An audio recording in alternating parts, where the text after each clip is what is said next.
Hello, welcome to TUD Talks with Damon. My special guest today is Martez Smith, a hero of the community, and a doctoral student, and the executive director of Keeping Ballroom Community Alive Network, which we're going to talk all about today. Yes. But first of all, thank you so much for being here. Welcome to the TUD. Thank you for having me. When I first saw the series, I was like, oh my God, that looks so cool. And it's intimate and exciting. And one of the things, if you know any of my friends or people who are close to me, I'm always bitching about sexual health, but also having these conversations around health in intimate settings. Yeah. So this is perfect. I feel like this is my spirit animal right now. Great. Well, I feel like this is a different way, not the most unique way, but a very different way to have conversations and also just connect with friends who I haven't seen for a few years. Yes. So good to see you again. Yes, it's so good to see you again. When I ran to you at the conference a couple weeks ago, I was like, oh my God, there's David. Yes. We were at our first in-person conference, which was wonderful. Almost 2 years. Wonderful to be back. So the first thing I'm asking everybody is what you like most about your body. What do I like most of my body? So what I used to like the most of my body were my feet, because I take really good care of my feet. But so about a little over a year ago, September, we had to lay my brother to rest, my oldest brother, Anthony White, God rest his soul. He's 9 years older than me, so I'm 30. He was 38 at the time. This was last year. And so he passed away due to a really tragic car accident. He was actually on life support for about 48 hours. We had to take him off and kind of watch him. And he didn't actually go when we took him off. And so we kind of said our final prayers, and we had to leave the building. And so after his death, right, obviously, I had the family to take care of, especially my mom, helping her through the grieving process, right, which is kind of never ending for a parent who loses a child, right? Mm-hmm. I kind of sat on my ass for maybe 3 or 4 months, just kind of stuck. I don't really know what to do. I don't really know why this happened. But just from me being a social worker, I'm a licensed social worker. And just from my education in social work and my little bit of experience in therapy, I know that trauma lives in the body. And I knew that I had to do something to either purge or cope or deal, right? Something so that I didn't allow my group to eat me alive, right? And so the first thing I needed to do was just to start working out, right? Go to the gym, move around a little bit. So I started moving that energy around, moving the pain around, or just maybe trying to working through it, right? Working it out of my body, whatever. And so I started lifting weights. And now my favorite part of my body is my chest. You can't really see it, but it's coming in a little bit. Chest. Yes. Oh, right. There we go. That you definitely got in shape. Yeah, and then this tattoo is actually a memorial piece for my brother. This was his heartbeat, right? He was born June 14th, 1982, and he passed away on September 26th, 2020. And how did he pass away? So the exact cause of death was crazy. It was essentially blunt force trauma, right? He was pronounced brain dead. So what happened is there was a really tragic car accident. His car and another car collided head on. The other person, God rest their soul, they were pronounced dead at the scene. My brother was airlifted to a hospital, and he was placed on life support. But it was injuries from head to toe. And then, they finally told us, he's brain dead. He's probably not going to recover. And so we kind of had to figure out what we were going to do. We had to figure some stuff out around, all the technical, gritty stuff that comes with that you don't really want to deal with, but you have to. So it took about a couple of days to deal with that. And then we finally made the decision to, take him off of life support. So where was he when this happened? So he was in my hometown, Columbus, Ohio. That's where he lives, along with the rest of my family, both my maternal and my paternal family. Excuse me, I had to burp a little bit. But that's where he was when all this happened. So I was here in New York City, right? I was just leaving a house practice. I was at Vogue practice for my Kiki house. We'll talk about that later on. And I remember vividly talking to one of the guys who was, at the time, he was in our Kiki house, but he's joined another house since then. But I'm in Harlem, right off of St. Nick's and 135th, and so he stays in the dorm at City College, and so we were walking up St. Nick's. And we kind of got to a point, those of you who know New York City, you'll know what I'm talking about, but if you're at St. Nick's and 127th-ish, 128th-ish, there's a little alley that you cut up to go up to the hills to City College, and I would just keep walking straight. And so we were staying in the corner, we were chatting, and then I get back-to-back phone calls from my mom, right? And so, anytime you get back-to-back phone calls, I was okay, let's answer it, see what's going on. And I picked up the phone, and, at first it was, your brothers got into a really bad car accident and the other person was killed. So we were just kind of thinking, you know, and my brothers had a troubled history. We were just kind of thinking, like, oh, like maybe he's just gonna be locked up for a really long time. And then like as the night went on and we learned more information, right? And it's, you know, COVID, right? COVID is kind of like the thing that's kind of like making everything so elusive. Normally, right, if like pre-COVID, if somebody got into an accident, right, they call the next of kin, like everybody would be at the hospital and you know what was going on. But right, there's like confidentiality, there's HIPAA stuff, you can't disclose things over the phone. The hospitals have limited capacity, right? So I think his girlfriend was there with him at the time. We had to wait until she called us to give us the go ahead and she left. And that's when like my mom went up to the hospital and was like, oh. And she called me, she said as soon as she saw him, she was like, oh, he's not gonna make it. And so that was kind of like the beginning of the end. Or just, I guess, this new life, I guess, for lack of better words, that I've kind of been trying to cultivate for myself, so. Have you ever had a shock like that before? I mean, not like that, no. Like, I've been living with HIV since 2012, since I was 21. I lost grandparents at a very young age. But it was different, right? Because they were older, they were like, you know, terminally ill, so we had time to prepare, whereas like this was just like a day, like a regular day, right? A regular fall day, and you just get a phone call out of nowhere, right? And your brother's gone. So yeah, like I'm probably not gonna cry. I was crying earlier. I was like really crying on the way here. So thinking about it, I was helping my mom. I was on the phone with my mother, and so today. Yeah. She something happened. So we're planning our travel, and I think something happened with the flight, and so it kind of caused her to panic a little bit. And so through that, I kind of got a little triggered helping her, but. Yeah, so that's what I've been dealing with for the past year, on top of, you know, trying to make sure I maintain progress. But also I think the thing that I've learned, and that this whole thing has kind of taught me is like patience, right? And just how to really be right here, right now, right? That's because I mean, it really woke me up. I mean, it's all we have is right now, like the moment. So yeah, that's where I'm at. And I'm just embracing the process, you know, every day is a new day. All the feels, right? The ups, the downs, the in-betweens, right? And just learning how to embrace it all, right? It's all part of the grieving process, right? And I think something like this, right, because it's my older brother, I don't know that I'll ever really like get over this. I think what will just happen is I'll find better ways to cope, right? I'll find more productive ways of expressing myself, right? More positive ways of coping with my grief, my negative feelings. So, yeah, that's where we are today. You mentioned how the gym has helped. What else has helped you get through this year? What else has helped? Weed. Weed. That might be a little controversial for some folks, but I mean, we're going to Vegas tomorrow, and I'm super excited because, you know, like recreational marijuana is legal there. So like the first thing, and it's like a ritual for me. Every time I go to Vegas, I leave the airport and I put the first stop on the left on the way to the hotel is a dispensary, right? And I always, you know, give my driver an extra tip. But yeah, so, and also just not weed, but just learning how to use it in a more positive way, I guess. So like not necessarily using it to cover up the negative emotions, right? But just like maybe like as a reward, or like, hey, I'm out with friends right now, like we're all feeling good, like, you know, let's smoke a joint, right? Mm-hmm. So I think in the past, right before my brother's death, it was more so like, and probably like those first like 3 to 6 months, like it was like a lot of just like, I don't know what else to do, so I'm gonna just smoke this weed and hopefully this helps. But then it was like getting into the gym and kind of getting into that rhythm, right?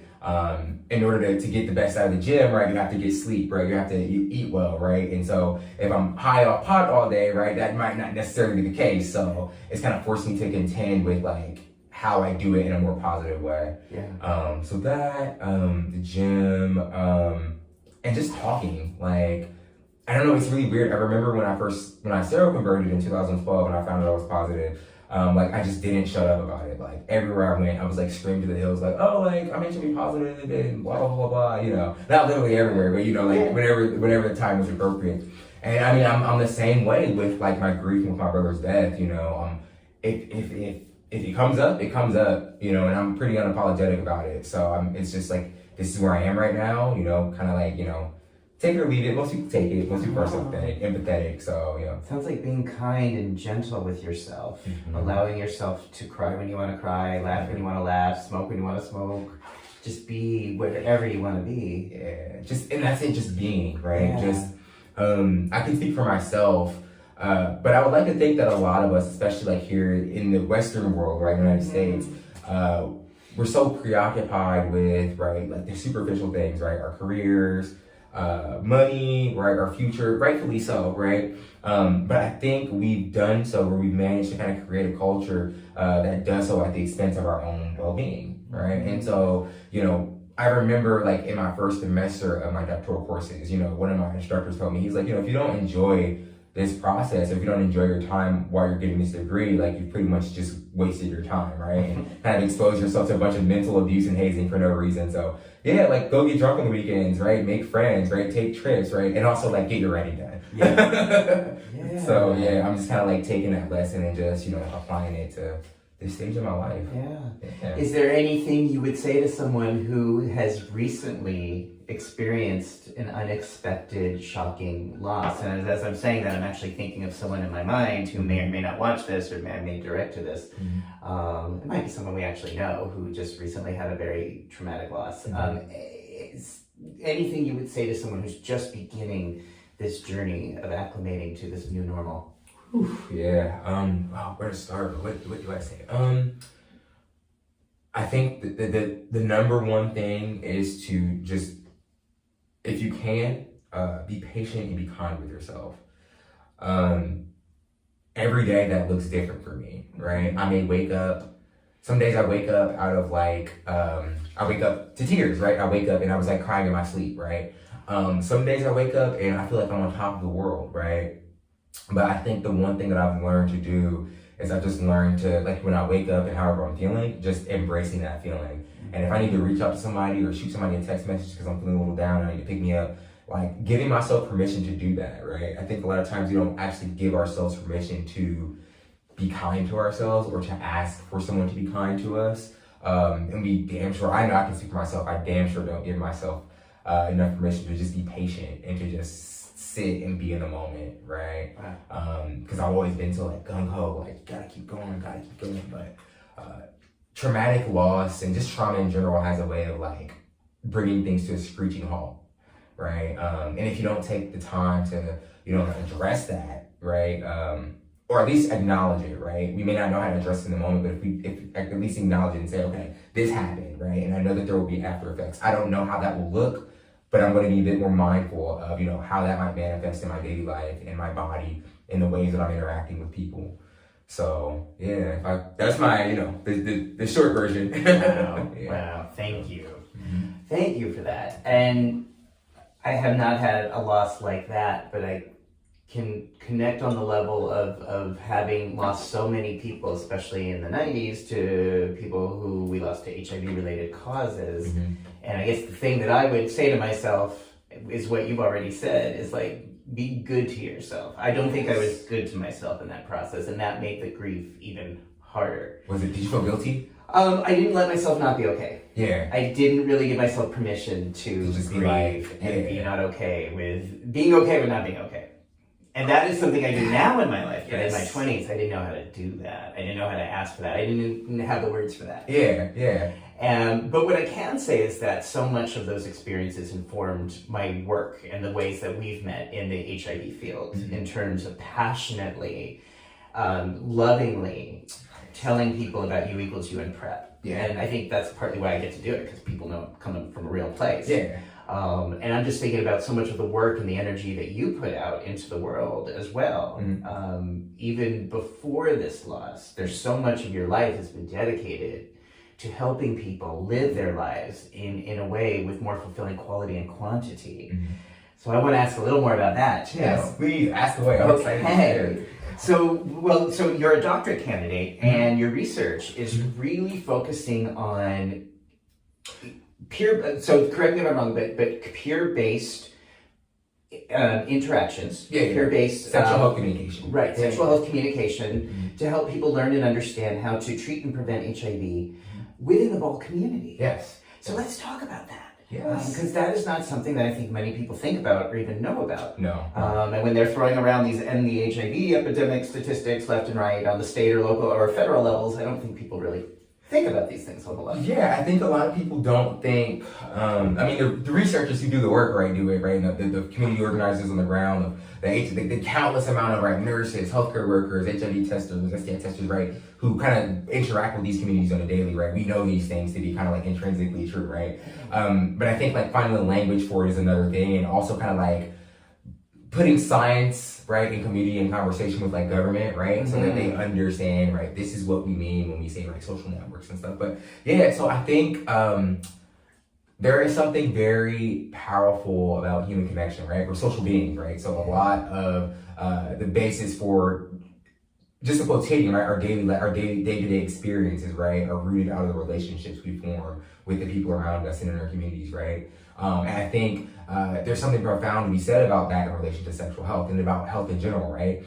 If you're connected to 10 people who are super healthy, right, the odds are of you engaging in similar behaviors as them or just being as equally healthy as them are significantly heightened, right? Just by virtue of being connected to those people, right? And when you say healthy, meaning? However you define health, right? Health could be, for me, I'm HIV positive, so for me, healthy is being undetectable, having decent labs, right? And not just a white blood cell count. I mean, like everything across the board, like making sure my cholesterol is at a decent level, right? Making sure that, like, you know, watching my kidney function, right? Because we know these medicines that over time, right, over extended period of time, right, can cause a little bit of damage. Not doing too many substances, right? And like, if I am kind of spiraling, kind of like making a mental note of like, okay, you're spiraling, let's maybe like try to plan a debrief, right, later on to kind of prevent this from happening again. So, but just that in and of itself, right, health being kind of like a self-determined thing, right? What does health look like for you? And I think oftentimes health is something that, or like the idea of what is healthy, right, is imposed upon us by society at large. Right, that's what I was thinking. Right, but even so, more back to my point about social networks, right? Healthy is relative, right? So, like when I go back home and I visit my family, they're like, "Ooh, Martez, you getting thick." This is before I started the gym, and I was just kind of like picking up a little bit of extra weight. I should not be anybody talking about picking up extra weight because I'm a twig, but I was self-conscious about it because I had a little beer belly, my cheeks was getting fat. But my cousins, like they celebrated it, right? Because in our community, right, when you get a little thick, it means that you've been eating well, right? Like you're not starving, so that's a good thing. Whereas other folks may not think so much about that. They for them, healthy may be in between a certain point, or maybe being thin, or have their bodies looking a certain way, feeling a certain way. So all of that to say, delving into my research about sexual health communication, I'll spare all the theoretical stuff because I'll just speak in layman's terms. But basically, when you want to ask for advice, like who do you go to? Like, do you go to a friend? Do you go to a family member? Who do you like ask? Someone I trust, someone who I think has experience and credibility with me, who I could feel vulnerable with and not feel judged by. Got it. Okay, so for me, in my experience, and for a lot of the people who I'm connected to in the ballroom community, those people tend to be our peers, right? Be it like fellow house members, other folks in the community. It may not necessarily be folks who are necessarily in the community, but it may be like somebody who's Black, queer, gay, has similar life experiences as us.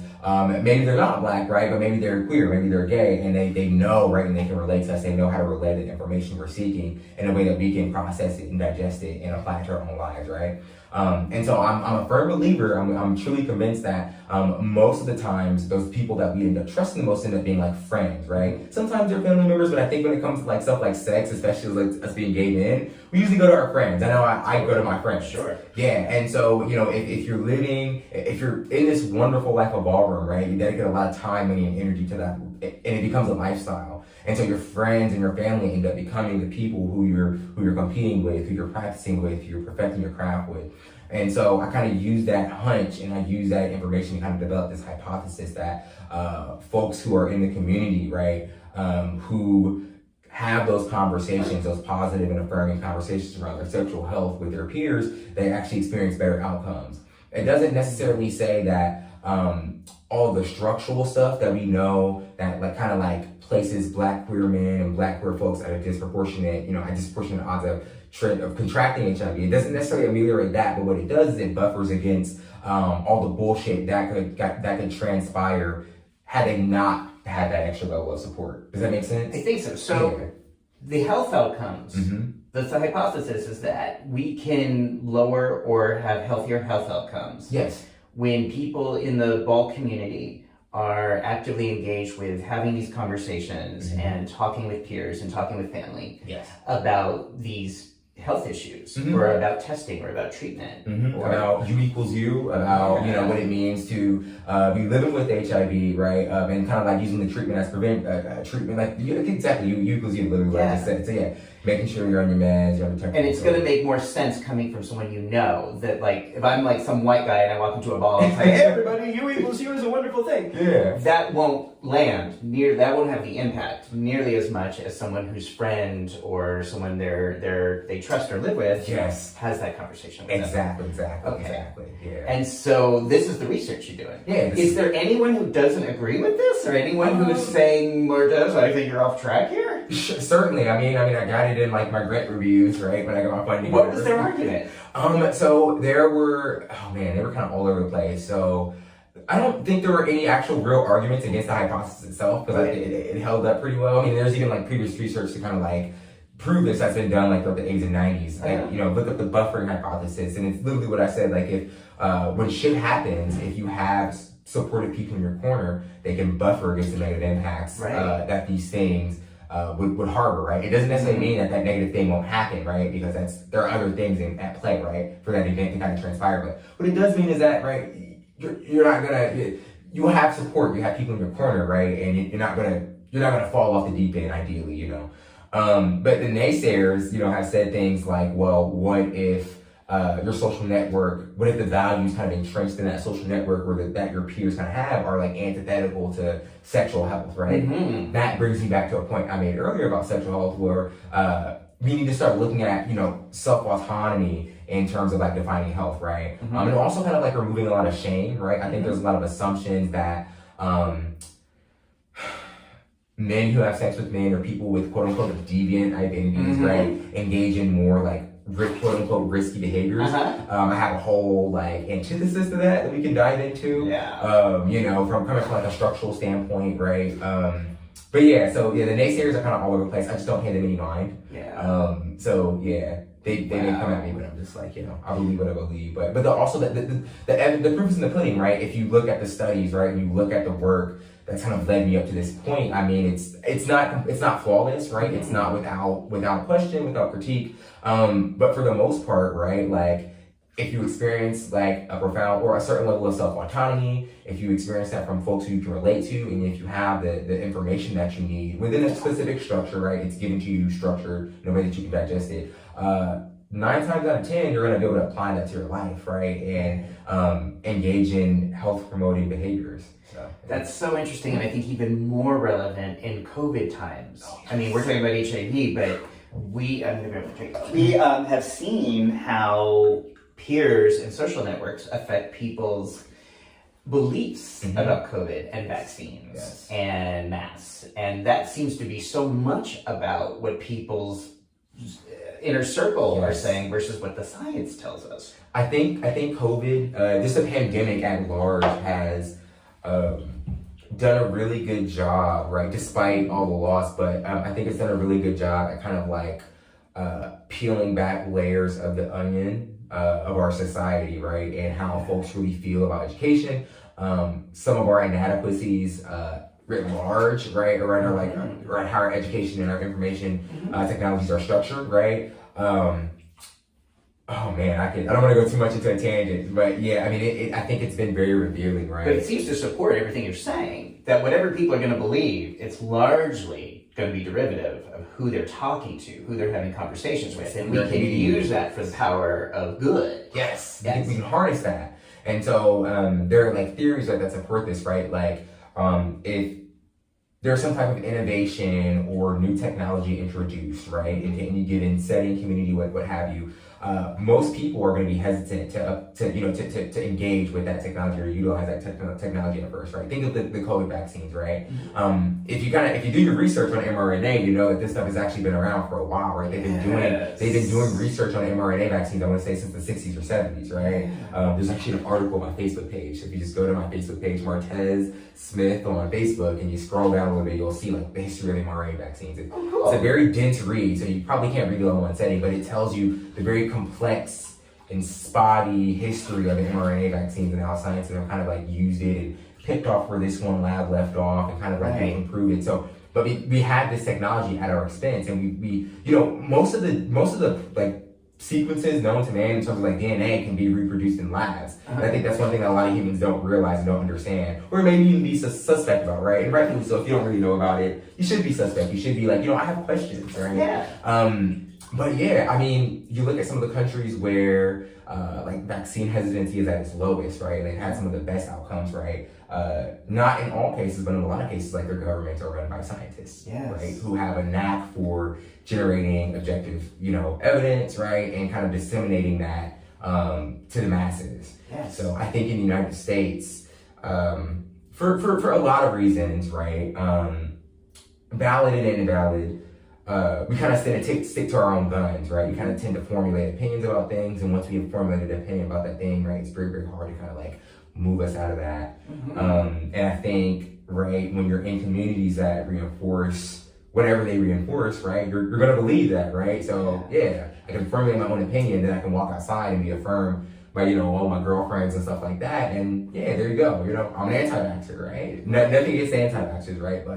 But then they become entrenched. Yes. And the danger is that when you're entrenched like that, right, it's groupthink, right? You kind of render yourself or the ability, you kind of remove yourself from the ability to be objective and kind of step outside of yourself and say, okay, let me go find some evidence that, like that says on the contrary, right? And let me kind of weigh the pros and cons, right? So, yeah. Have you heard within the ball community, were there any myths about HIV or transmission or prevention that you felt were not accurate or were not being served by these kinds of conversations? Or like things that people were saying to each other and believing that weren't really all that true? Any myths? I mean, I'm trying to think.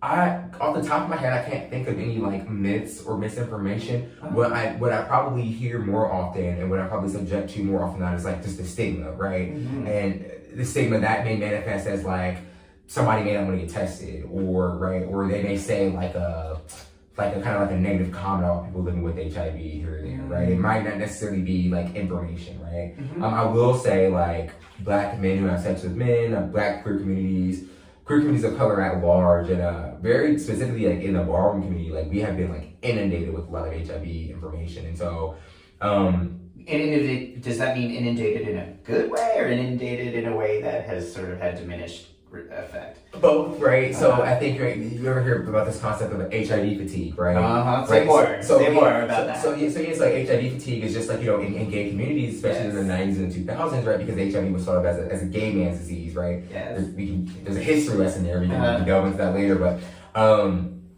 HIV has historically in the United States been kind of conceptualized as a gay man's disease, right? And so all the prevention and treatment efforts, even still to this day, are like highly, highly focused on gay men, right? And I think what has happened, not I think, but what history tells us and what science tells us is that when you kind of inundate somebody over and over and over again with the same thing, right, they get fatigued, right? They get tired of hearing it. They kind of just check out. Like, all right, fuck it. I don't really care about hearing this, right? So, like, if it happens, it happens. Oh well, right? Which isn't necessarily the best approach to take, right? Because HIV is still something that is very preventable. So I think where I've heard you talk about this, and what makes sense to me is that as a Black man, if you're constantly, every time you go out to a club, a bar, a social occasion, you're being told that you are at risk. Come into my van and I will do my rapid testing because you're at high risk. That eventually that message seeps in a very deep way. It almost promotes this inevitable self-fulfilling prophecy, right? Yeah. Like you are now being targeted as an at-risk group, and that seeps into the mind. Yeah. And I heard you speak to this in such a great way that makes so much sense. But I don't think the powers that be fully understand that. Yeah, and you know why? I think a lot of it is Are you a vulnerable population today? And so I don't know. I have so many big split. Like I get it. Like yes, vulnerable population. Why is that a problematic term? Oh my goodness. Again, back to self-autonomy, right? So self-autonomy is a thing. People have the right to kind of pursue whatever the fuck they want to pursue, right? And so I think what happens is when the emphasis kind of is placed on like these vulnerable populations, right? Yes, while it's very valid that we're kind of focusing on like the history and kind of like making things right and making things equitable, I think in that same breath, we also need to be having a conversation about self-autonomy and what does equity look like for these communities, right? Asking them themselves instead of, I think what happens more often than not, right, is that folks come in, right, for whatever reasons, right, folks come in and say, oh, like, here's what this is for you, here's what it should look like for you. When no, like, if it's going to be equitable, then I need to be telling you what it looks like, right? So that's just like a piece of the puzzle. So, yeah. Okay. Yeah. So as we're in a new year, because this is probably going to be airing at the beginning of the new year, so we have a new year, we have a new White House strategy to end the epidemic. And I'm so happy to hear the White House talking about this again, but to be honest with you, most of it is really the same thing that we had 10 years ago, with maybe the added emphasis on prevention and treatment and PrEP and U equals U, and really supporting long-term survivors. So I think that's all good stuff. But it also feels kind of like the same words being applied, recycled language, expecting different results. Lip service. Right. Yeah. So what would you say? I mean, if someone at the White House came to you and said, Martez, we don't know what we're doing, or we really need some help, we don't really understand, how do we really make this ending the epidemic plan by 2030 a reality? What would you suggest we do? Well, I think honestly we have to start with the structures, right? We have to start with the laws that are in place, right? We still have HIV criminalization laws in the majority of countries. The majority of states in our countries, right? Yeah. And so, like, implicit, and there's research to support this, the message that those laws send to people at large, right? Be it people living with HIV, be it people, quote unquote, at risk. We'll talk more later on why I use air quotes for at risk. People at risk, people who know folks, just the general public, right? It kind of puts them at a dis-ease about people living with HIV, and it also sends a message. It says that people living with HIV are threats, and they should be treated as such. And even more problematic than that, it places the onus of things like disclosure and of protection and sexual health on the person who I would say is the victim in a way, right? The person living with HIV, the person who is more vulnerable, right? I would love for the government, they have to kind of address the structure that we use, so HIV criminalization laws, right? The language that we use to talk about people living with HIV, right? And people who may experience threats to their health that may increase their vulnerability for HIV, right? So one of the terms that, I don't know if you know who Natalie LeBlanc is, but she was also at the Association of Nurses and AIDS conference. I can introduce you to her, but okay, Natalie. But she's one of my dissertation committee members and one of my favorite mentors. But the language that she uses, instead of at-risk populations or MSM being at risk, she says they experience heightened threats to their sexual health, right? That are perpetuated by on a systemic level, on a community level, on an interpersonal level, and sometimes even intrapersonal, right? Within the person, right? There can be mental health, substance use that exacerbate their vulnerabilities, which then place them at higher risk for STIs and HIV, right? Well, and so I think about that, and I'm like, well, but we've seen that sexual activity in the Black community among same-gender loving men is not higher quantity than white men. Yeah.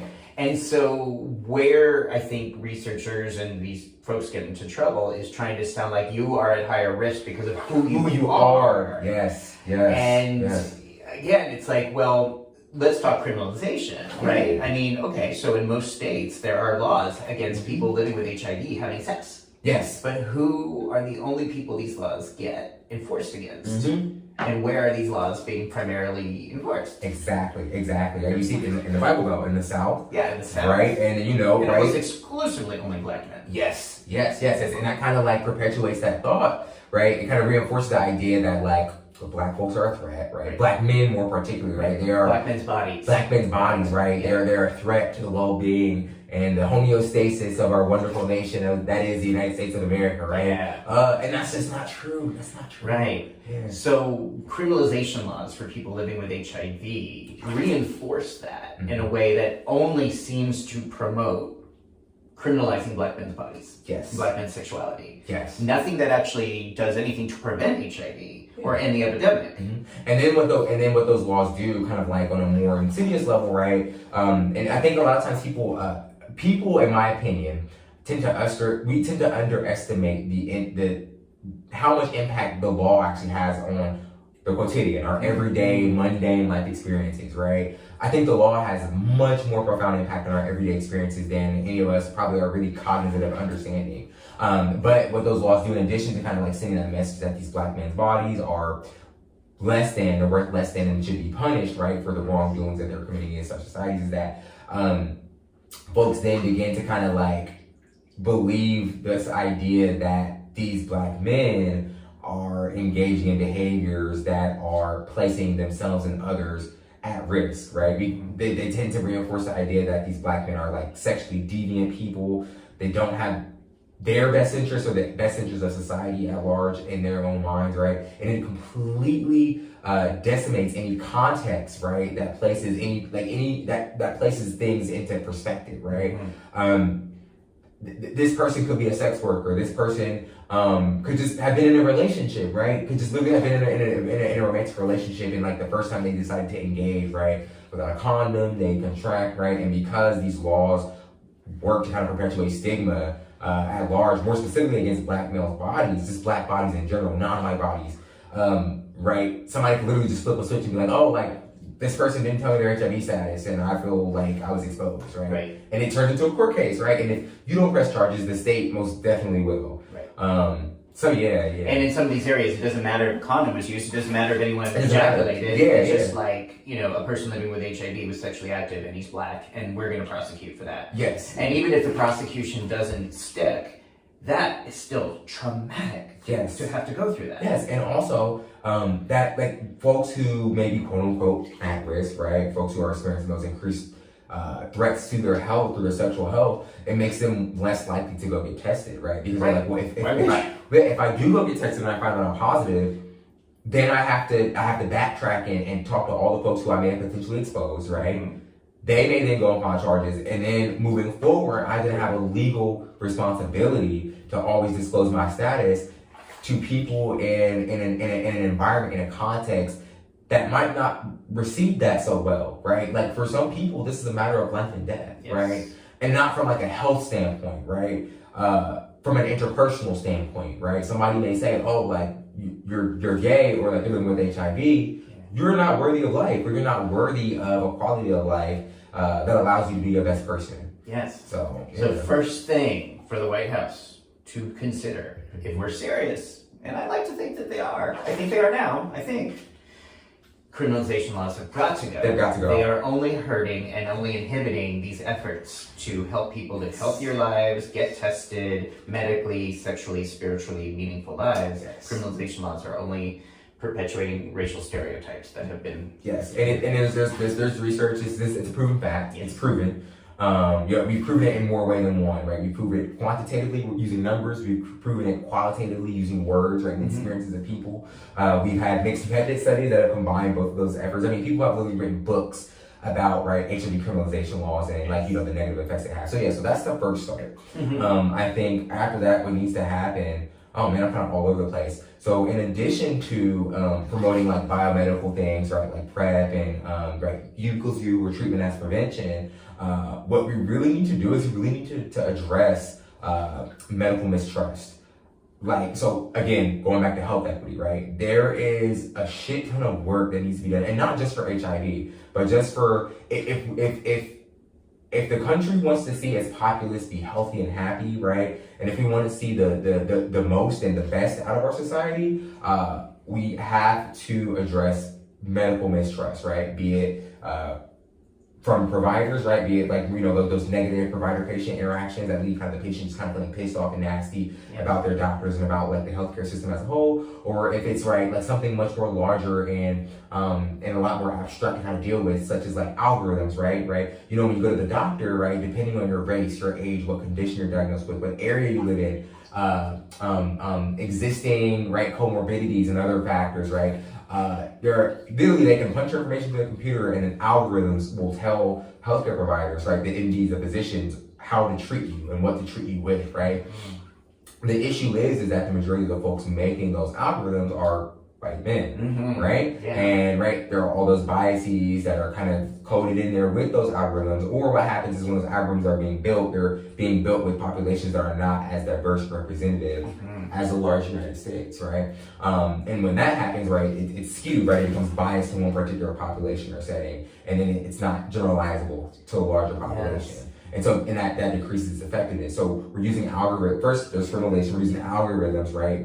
That may not necessarily be taking into account the lived experiences and the complexities of, even just gay men at large, right? Because we're not straight men, right? We're the minority, right? You talk about folks who are trans, right? The algorithms may do them a disservice. You talk about black folks, right? People of color, right? The algorithms may do them a disservice because it's a majority of the data that we're utilizing to build these algorithms and these decision-making machines, right? These decision-making processes are based off of like non-diversified populations, So that's another place to start, right? So, my mind is all over this. I'm trying to organize my thoughts. This is great. And again, these I think are the conversations that you need to have if they're serious. Yeah, if they're serious. And I say that's an if, but I like to give them the benefit of the doubt. But to have community voices in there and to really pay attention to the research you're doing. Yes. That these messages, even when we have science and facts, these messages are going to resonate when they're coming from members in the community with members of the community.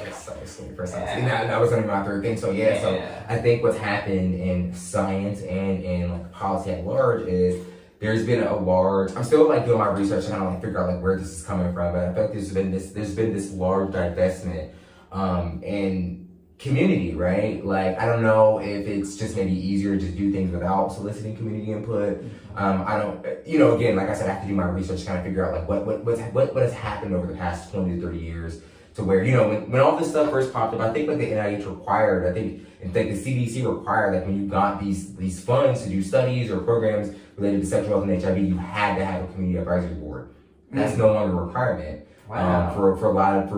I don't think, so all the grants I've written, the grants I've applied for research, community work, that relate to sexual health, I don't think any of them ever said like you had to have like the input of the community, right? Wow. And so I think if we can kind of get back to that, that will make a huge difference. Marlon Bailey, who wrote the book Butch Cleans Up and Pumps, he's also a beloved mentor of mine, and we're working on a study together now.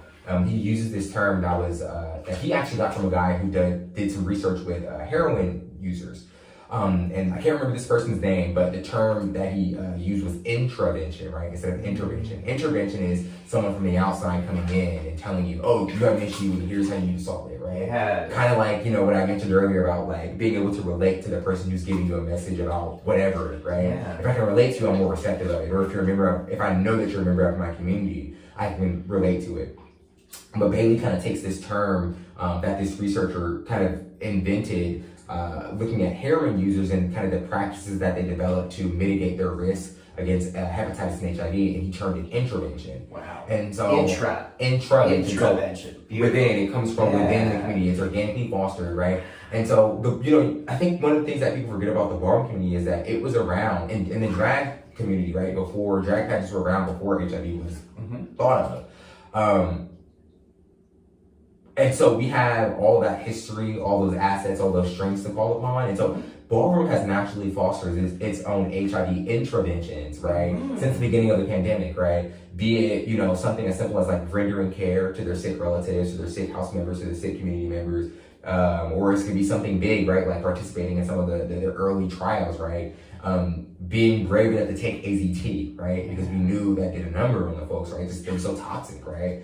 It was a gamble, right? Some folks didn't take it, right? They're like, I'd rather just wing it, right? Because, I don't know what this drug is going to do to me. So, so we have to value the words and the practices of folks in community, right? And I think when we find that we go into community or we're in community, when science comes into community with communities and geographies, right, that may be employing practices that may not necessarily be scientifically sound, right, or there may be evidence to contraindicate that, right, that's when the relationship and the rapport building come into, like, that they're critical right there, right? It's one thing to kind of tell somebody, right, like, I understand that this, like, is really valued to you, it's very near and dear to you from a cultural standpoint, and our science says that may actually be making things worse, right? It takes a certain level of rapport building and skill to kind of be able to effectively communicate that to communities, right? In ways that they'll listen. Yes. So again, going back to, I feel like if science and the ivory towers go back to kind of valuing and cherishing, and being intentional about including the voices and the knowledge and the wisdom in the communities that we live, eat, sleep, and play in, right? I think our science would really like take things to the next level. It certainly could, and again, I think it's just that idea of I love that idea, that intraventions within the community are different than having someone outside the community. And I think as social workers and as therapists, we often understand that idea that change can occur more often through relationship, rapport, and trust than being told what someone should do or talking at someone. Yes. That you're so much more likely going to get someone to open up their mind and heart when they feel like, oh, I'm with you in this. We are together in this journey. Yeah. And we're not like, I'm not just sitting, in a lab somewhere studying your viral load. It's like I'm actually a member of the community and who cares? And we're together in this journey. Exactly. And so I would like to see more of that as well in science and in governing and in terms of how medical communities communicate. I have learned the hard way that the medical community seem to operate, or at least doctors anyway, seem to get the opposite message. You're good. Medical doctors seem to get the opposite thing in their academic training. Yes, and you took it out of my mouth. And so I was literally like, I think I was, this weekend, I was at a health symposium, I was in a panel discussion about like sexual health and HIV. It was actually in Milwaukee, at the Milwaukee State Health Department. Shout out to Ricardo Wynn, that's my brother. He put together this awesome, multi-tiered, community-based sexual health and HIV education series, right, for both community members and providers, and it culminated in this in-person health symposium, right?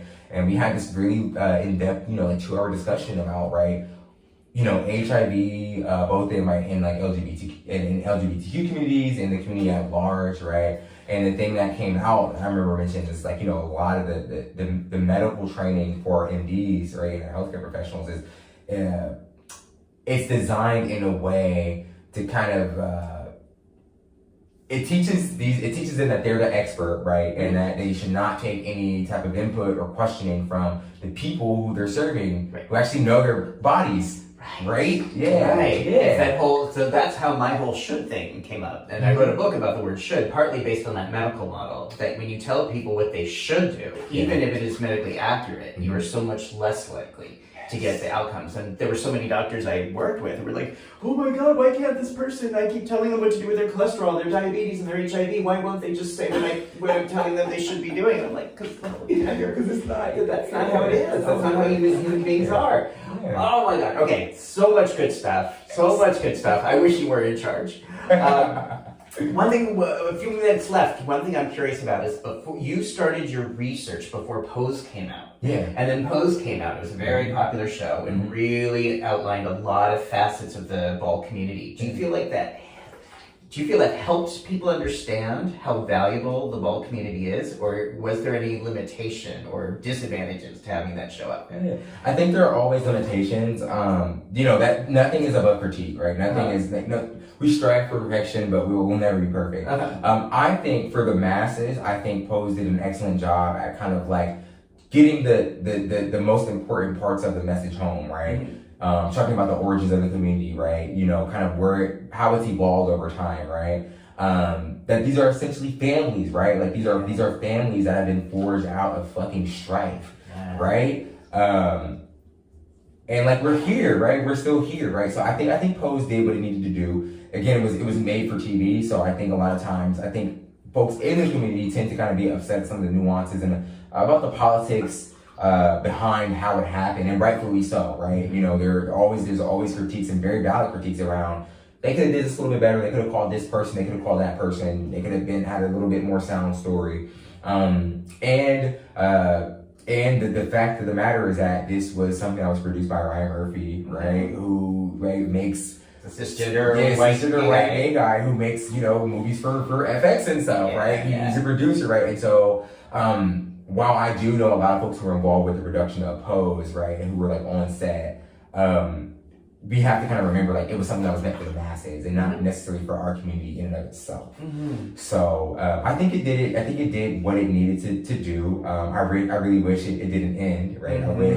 I really wish like there was some type of way to kind of like tell the full story, right, and just kind of get us caught up to date and kind of see like in Ballroom, right, there are doctors, there are lawyers, there are CEOs, there are independent business owners. Like you have the full spectrum of people, and I would even argue that there is like a there's a logic of knowledge production and knowledge transference that is unique to the ballroom community because of its very unique history, how it was founded and how it has evolved over the decades, right? So wow, yes, that would be a story. And I tend to think, especially in this day and age of streaming and reboots, like every fucking show from the 80s has been rebooted. It's been rebooted. So why not Pose? And it doesn't have to go on FX. It could be like a stream. It could be something streaming for Hulu, Netflix. Yeah. And I think there are enough people who subscribe to Pose, right? Who are interested in Pose, right? That it would be useful. I think Pose can also be used as a teaching tool. I use Paris is Burning, clips from Paris is Burning,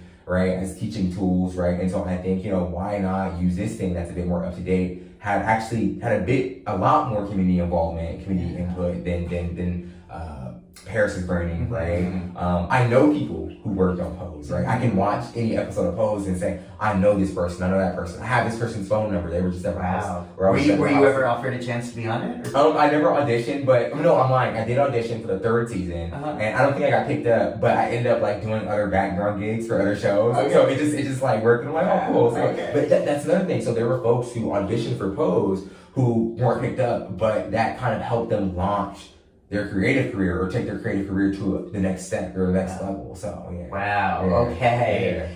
What an amazing conversation, Martez. Thank you so much. Is there anything you want to say to the world, say to your followers, in terms of what's coming up this year? Anything hopeful? Anything that gives you hope about this coming new year we're starting? Yeah. I guess for me, so I'm really excited about kind of being in the tail end of my dissertation. So I'm literally this close to starting my data collection. I can feel it. So if I don't start for the end of the year, I'll start early, in January. So just outside of graduating, I don't know. I think the thing that's kind of kept me from going off the deep end, whatever that is I think just staying in the moment. We've had a very traumatic 2 years, a year and a half, 2 years, right? We still are in a pandemic, right? And I think a lot of folks are kind of really antsy and excited to kind of get back to normal, whatever that is. And rightfully so. And I want folks, while we kind of embrace that excitement and we embrace, this newfound energy, I want us to also be mindful and cognizant of the fact that we've had a really stressful 2 years. Let's just be kind to one another. Let's be gentle to one another. And yeah, that's it. Just love that. Yeah. Thank you. Thank you. Thank you for sharing that. Thank you for sharing your experiences, your personal, your professional experiences here in the tub.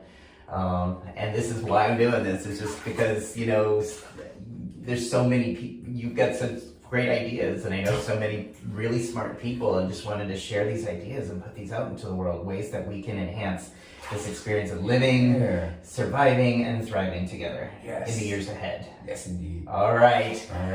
Thank you, everybody, for watching Tub Talks with Damon. Thank you to Martez. If people want to follow you, they can. Yes. So I'm really active on Facebook. So if you just my Facebook profile is Martez, Martez, Dr, and my last name is Smith. Dr. I have 2 middle names. That'll be right below. Yeah, and then my Instagram is @mynameisdex, all one word. So okay, all right. That link will be there too. All right. Hey, everybody! Thank you for watching. Take care. Take care.